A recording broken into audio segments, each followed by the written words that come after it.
So we're here with the newest episode of Demon Slayer, and let's just say, I'm going to get the pun out right now.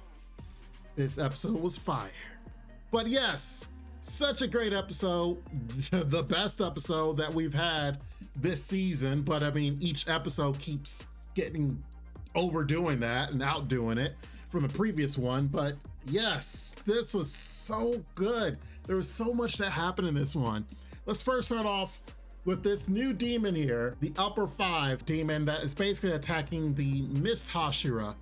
And it's actually, I thought it brought a smile to my face when the personality of this demon is of a artsy art style type, because it kind of, I think, fits the way he looks. Just the juxtaposition of how ugly he looks compared to the fact that his personality is like, he's flamboyant and out there and like, oh, look at my art. Look at this art that I did. And then he goes into explaining his art, you know, because they could have easily given a personality that's like, oh, I'm mad. I hate everyone and everyone should die, you know. The fact that all these upper demons have strong and different personalities, that when he came out and then he started going to this whole tangent of, look at this beautiful art piece, I was like, all right, bravo. I actually like it. Like, he got all these swordsmiths and they're not even dead. They're just like all twisted up and mangled and swords going in them, probably through non-vital areas. I mean, some of them are probably dead. Some of them do have a dead look to them. But the fact that he's got them all mangled up and their bodies all twisted, and then he's like, this is my art. Do you like my art? Let me sit here and talk about my art and how it looks. It's like, really? And the Miss Hashira is like, I'm having none of that. So that was actually a good reveal, I guess you could say. I thought it was pretty interesting. Now, of course, it hasn't really gone too deep into the battle here. It left off with the Mist Hashira in trouble, and it's like, how's he gonna get out of this? So we'll see how that goes. But the Love Hashira is here. And let's just say this girl is amazing. I mean, I did not expect her to move with such quickness. Like, yes, her sword, you know, we've seen it in a theme song, so we kind of knew that it was like a little snake looking thing in this song as well. You know, we knew what it looked, but her movements and fluid attacks going through everything, like, oh my God, I was not expecting. Like, she might as well just have a whip at this point, because she uses her sword as if it's a whip, but she's cutting through things like butter. And I even said in my reaction, how does love breathing work? Like, yes, we can understand, you know, the whole breathing forms and such, but explain to me how love breathing works. I hope there's a segment, especially when they go into backstories about these new Hashiras. Explain to me love breathing and where this all come from. I mean, I'm sure she's gonna say something like, oh, you have to have happy thoughts or loving thoughts, you know, while you're breathing. You know, it could be something like this, like it's some Peter Pan of some sort. But I definitely wanna await the episode, because it's gonna be coming, when they get into the backstories of these Hashiras. They almost did with the Mist Hashira. He's suffering from amnesia, so I'm expecting that when he gets his memories back, he's gonna pop off like crazy. Great moment here from the Love Hashira. We got to see her in style, her abilities, some of them, and her attacks. I'm expecting more out of her in the future episodes. It's gonna be amazing. Now, the moment that takes the cake is this moment right here. I kind of forgot the title of the episode, talking about the red sword, so I'm thinking, okay, sure, whatever. And it wasn't until this moment happened, I was like, here's the red sword, okay. I mean, the fact that Nezuko takes her blood, which I was wondering why she was grabbing onto his sword as well.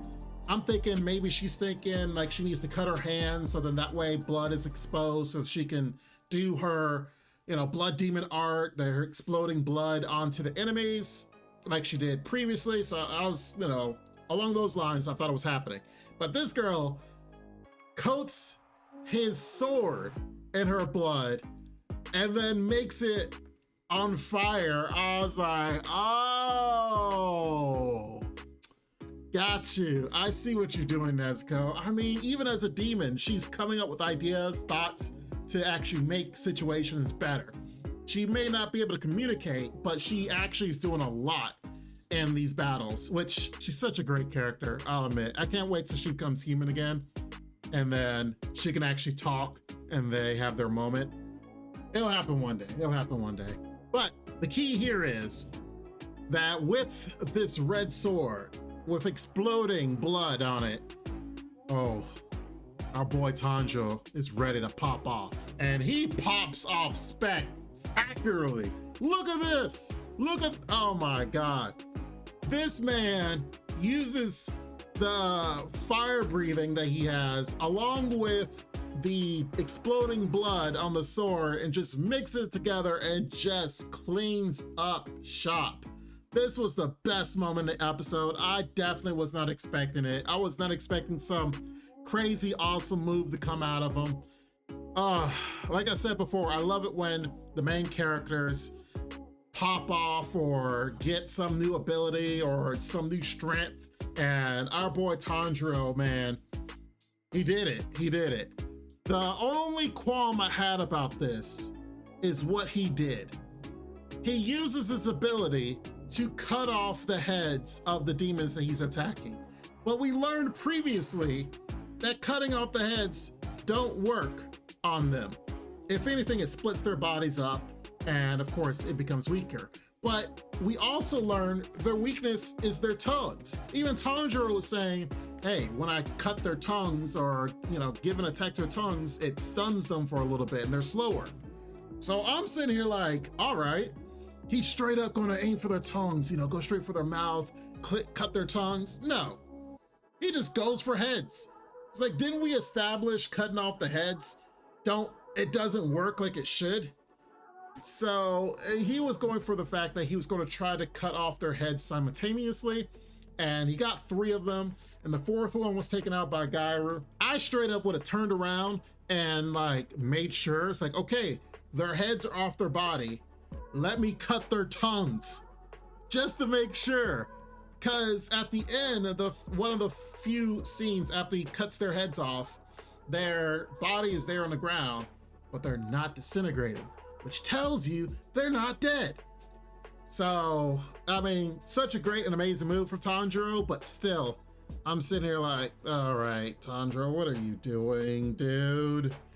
Come on. And of course, I guess I'll touch on the final scene here, which is a very perplexing scene.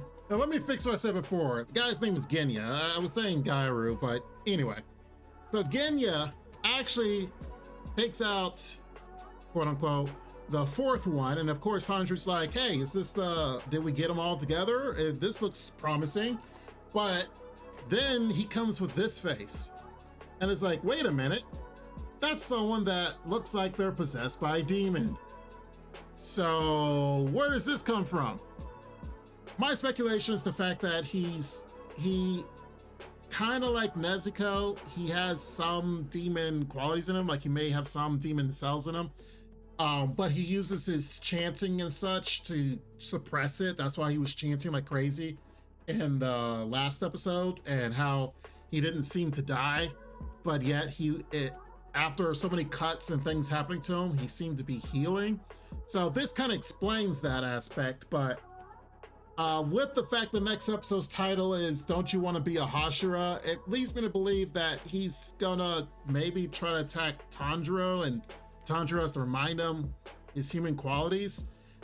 But we'll know more, of course, when we get more backstory, which will probably come next week, I'm assuming.